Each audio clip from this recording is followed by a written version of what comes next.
எவ்வளவு நல்ல தேவன், அவர் ஒருவருக்கே மகிமை. ஹல்லேலூயா. அவருடைய பிறப்பு நமக்கு எதை காண்பிக்கிறது?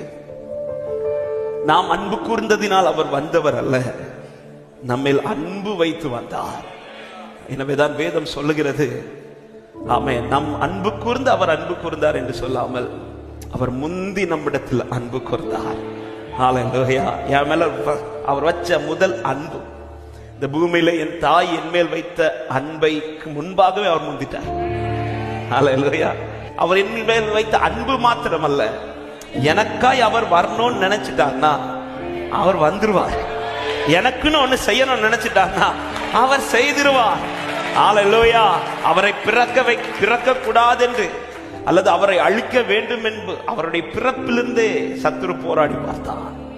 ஆனா அந்த போராட்டம் ஜெயிக்கவில்லை, அவர் ஜெயித்தார். அதன் அர்த்தம் என்ன? என் கர்த்தர் ஒரு வார்த்தை உரைத்திருந்தாரானா, என் கர்த்தர் ஒன்றை செய்யணும் நினைத்திருப்பாரானா, அது நிச்சயம் நடக்கும் என்று விசுவாசிக்கிறவங்க நல்ல கரங்களை தட்டி ஹல்லேலூயா, ஆமென். அவருடைய வார்த்தை ஒன்று போய் சொல்லாது.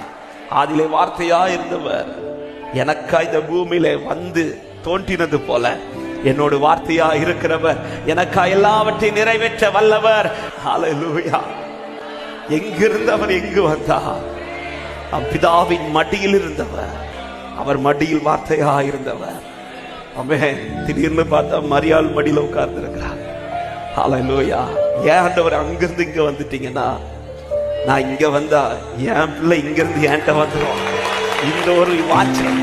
ஆமென். இல்ல, சொந்த வீட்டுல இருந்து வாடகை வீட்டுக்கு போறது எவ்வளவு கஷ்டம் தெரியுமா? அதே போல சொந்த இடத்துல இருந்துட்டு பிதாவின் மடியில கஷ்டம் இல்லாம இருந்தவர், பாடுகள் இல்லாம இருந்தவர். ஆனா என்ன பார்த்ததும் அவருக்கு இங்க வரணும்னு தோணுச்சு. நம்மளே பார்த்ததும் அவருக்கு வரணும்னு தோணுச்சு.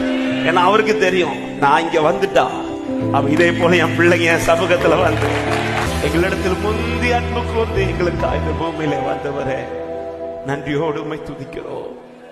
நாமத்தை உயர்த்தும் போது நீர் ஜனத்தை இழுத்துக் கொள்வீரே. ஒவ்வொரு கூடாரத்திலும் ஆண்டவர் அந்த ரட்சிப்பின் கம்பீர சத்தம் இந்த நாளில உயர்த்தப்படுவதாக. இன்றைக்கு இந்த வீட்டுக்கு ரட்சிப்பு வந்தது என்ற வார்த்தையின்படியே இயேசுவின் நாமத்திலே ஆசீர்வதிக்கிறப்பா. எல்லா கூடாரத்திலும் இன்னும் ரட்சிக்கப்படாதவர்கள் எல்லாம் அந்த பெரிய வெளிச்சத்தை கண்டடைய இந்த நாளிலே உம்முடைய நாமம் எங்கள் கூடாரத்திலே மகிமைப்படுவதாக.